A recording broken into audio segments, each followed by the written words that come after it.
আমি যখনই ছুটিতে থাকি তখনই চেষ্টা করি বিভিন্ন সময়ে বিভিন্ন নাস্তায় একটু ভিন্নতা আনার জন্য। আর তাই কিন্তু বিকালের নাস্তায় আমি ঝটপট বানিয়ে ফেলেছিলাম সেদিন লাচ্চা সেমাই। আর লাচ্চা সেমাই হোক আর যে কোনো ডেজার্ট হোক, আমি কিন্তু কিশমিশটা খেতে খুব বেশি পছন্দ করি। আর এই জন্য কিন্তু আমি একটু বেশি পরিমাণে কিশমিশ দিয়ে দিলাম। ইনস্ট্যান্ট আমার আসলে এটা বানাতে মন চাইলো, এই জন্য বাসায় যাচ্ছিল এগুলো দিয়ে বানিয়ে ফেললাম। আর এই সেমাইগুলো আসলে বাসায় যা থাকে তা দিয়ে খুব সহজে অল্প সময়ে কিন্তু বানানোটা খুবই ইজি একটা ব্যাপার। যাই হোক, এর ভিতরে আমি কিন্তু দুধটা জাল করে সেরে এদিকে কিন্তু আমি সেমাইটাকে একটু ভেজে নিচ্ছি। এটা একটু ভেজে নিলে বেশি ভালো লাগে। আর আমি সামান্য একটুখানি মাখন দিয়েছিলাম, যেটা হয়তো আপনাদেরকে আমি দেখাতে পারিনি, দেখাতে ভুলে গিয়েছি।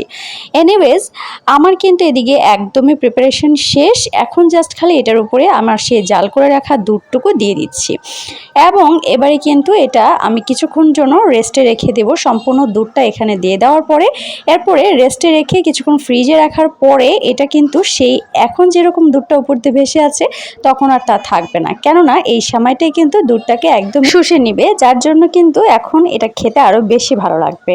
এবং আমি ফ্রিজে কিছুক্ষণ সংরক্ষণ করেছিলাম, এরপরে ফ্রিজ থেকে বের করার পরে এটা কিন্তু এরকম হয়েছিল। আর এই দেখুন আমি এটা সার্ভ করছি, কতটা সুন্দর হয়েছে, ঠিক খেতেও কিন্তু অতটাই মজা হয়েছে। আজকের আমার এই রেসিপিটি কেমন লাগলো অবশ্যই কিন্তু জানাবেন। আল্লাহ হাফেজ।